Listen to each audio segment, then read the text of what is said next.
Oh, look, that's what happened on this show called Love, Death, and Robots. This story happened in one of the episodes called Ice Age. So imagine a young couple moving into a new apartment. Well, of course, they're hauling boxes around, getting settled.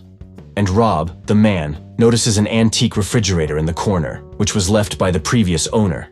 It catches his eye that the fridge's motor is on top, not the bottom like it usually is. He's like, "That's weird, because the hot air rises up. Why put the motor on the bottom?" But his wife, Gail, doesn't seem to get into it much, just agrees with him. Then, imagine, they decide to celebrate the housewarming with a bottle of wine. Rob opens the old man's fridge for ice cubes, and there's a chamber covered in frost. He can barely get a cube out. They make a toast to their new life, and then Rob notices something strange in the ice cube in his glass. He pulls it out and there's a miniature mammoth with spears in its side. Gail, naturally shocked, grabs a magnifying glass and confirms the find. What's next is more fun. They open the freezer, and there before their eyes is a whole miniature medieval civilization, with people who scurry back and forth, living their lives. And our heroes are like giants to them.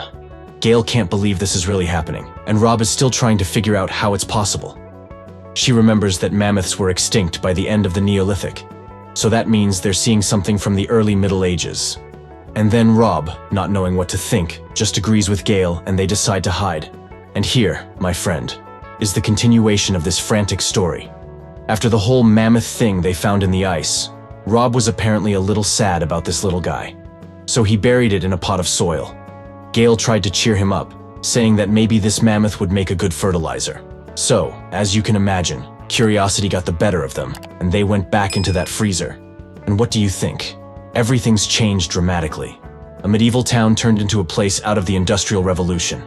Factories, smoke, railroads, the whole package. And for those little residents, decades seem to have passed in just 10 minutes of ours. Gail comes up with a theory that time flows very differently in the freezer than it does in ours. Rob feels bad that they missed the Renaissance. And then he notices a couple of little men near an unfinished house, and he thinks, don't they think we're gods? But no. The guys there are laughing at them, even making jokes about the broccoli in Gail's teeth. And then, literally within seconds, the city is already filled with modern buildings and airplanes in the sky. Gail thinks they've made it to our time, and Rob confirms it by seeing a Starbucks. Wow, there's a coffee shop everywhere, he says. Just as he notices something strange and looks closely, there's an explosion. A rocket comes flying in and blows the whole town to smithereens. Rob is nearly blinded by the blast, and Gail calms him down. Though she can barely contain herself from laughing, Rob's face is as red as a tomato. So when they look at the freezer, there's a real war going on in there. Screaming, gunshots, explosions. Man, it was like a movie, only smaller and in a freezer. Well, after all the nuclear disaster in the freezer, Gail decides that's enough excitement for today and shuts it down. People can't get rid of war that fast, she says. Rob honestly doesn't know what to think. He asks her what they should do now, and she's like, let's order pizza. And that's how they have dinner tonight, buddy, waiting for things to settle down. After an hour, Rob can't sit still. Suggests they look in the freezer again. He hopes the little ones were able to recover everything. Gail warns him to be prepared for the worst. But Rob doesn't listen and opens the freezer. And then, bang! They see glittering cities and flying cars. Like the Emerald City, only without the emeralds, Gail jokes. Rob is just thrilled with what he sees. Then, suddenly, a building appears in front of them. And Rob can't help but joke that it reminds him of an adult toy. And then there's more. A huge pyramid appears, glowing like a Christmas tree, and suddenly it turns into a diamond-shaped fortress, swallowing the entire city and explodes into a ball of energy. Streaks of light fly all over the kitchen, turning it into a disco club. The couple is simply mesmerized by the sight. It seems these microscopic guys have solved the mysteries of time and space. When the light gathers back into the freezer and disappears, Rob and Gail just don't know what to think.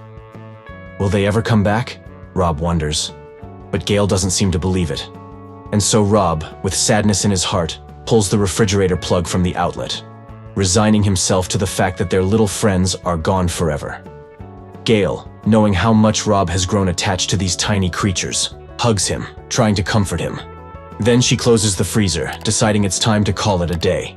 The next day, Rob got busy making coffee, as usual.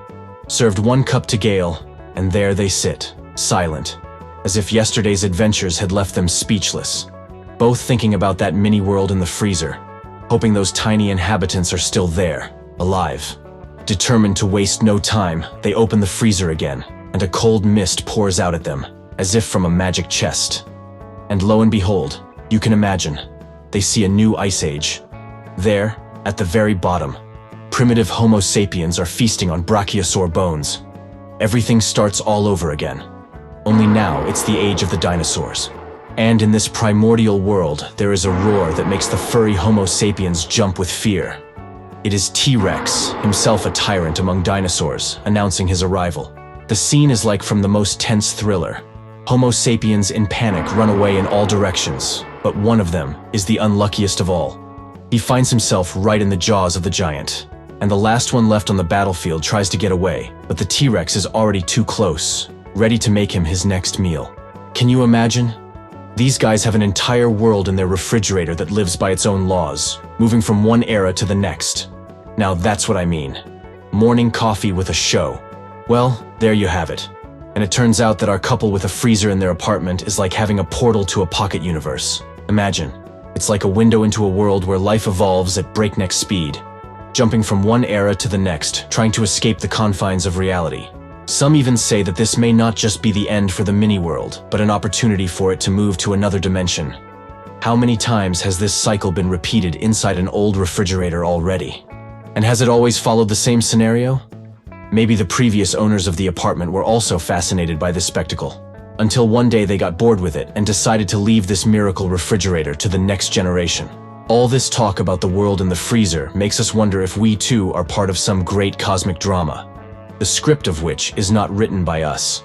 Now that's thought-provoking, isn't it? So, buddy, here's a clue to the whole freezer thing. You see, the show Love, Death, and Robots didn't reveal who was behind the creation of this world in the freezer after all. But there's another episode, called God of the Serengeti from Oat Studios, that might clue us into the answer. Imagine a herd of elephants walking through a field, but that field is on some mysterious old man's desk in his office. The old man is at this time engaged in reading, oblivious to the little world in front of him. His butler, Jeffrey, inquires about the book, and the old man replies that it's too abstruse for him, but he likes the idea of a black hole. So when he notices a miniature little man learning how to make fire, the old man erupts with anger. "Who let them play with fire? I should have given it to them," he grumbles.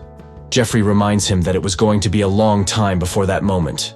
The old man doesn't think long and tells Jeffrey to blow out the fire and send everyone back to the caves, and the butler does his bidding. But the old man still isn't happy and decides it's time to shrink those brains so the little ones don't dare to make any more choices without his knowledge. And then, when the Homo sapiens come out of the cave again to do the rain dance, the old man, hesitant at first, but then, under pressure from Jeffrey, allows the artificial rain to quench their thirst. But once he gets bored with it, he orders the plague to be released, ending their little game once and for all. You watch this and think how thin the line is between creation and destruction. One story has Rob and Gail looking fondly at their little world, and the other has a God who sees these lives as nothing more than entertainment that can be turned off at any time. It's like two sides of the same coin, showing how great power entails great responsibility and how easily it can be abused.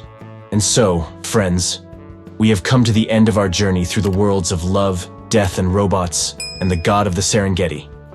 Don't forget to subscribe to the channel so you don't miss more fascinating and heartfelt stories. Turn on notifications and leave a like. It really helps us grow and share new content with you. Thanks for spending this time with us. And before you go, I have a question for you. If you had your own personal pocket world, how would you run it? Would you become a gracious creator or an indifferent observer? Share your thoughts in the comments below. Very interested to hear what you think. Thanks again for watching, and see you soon.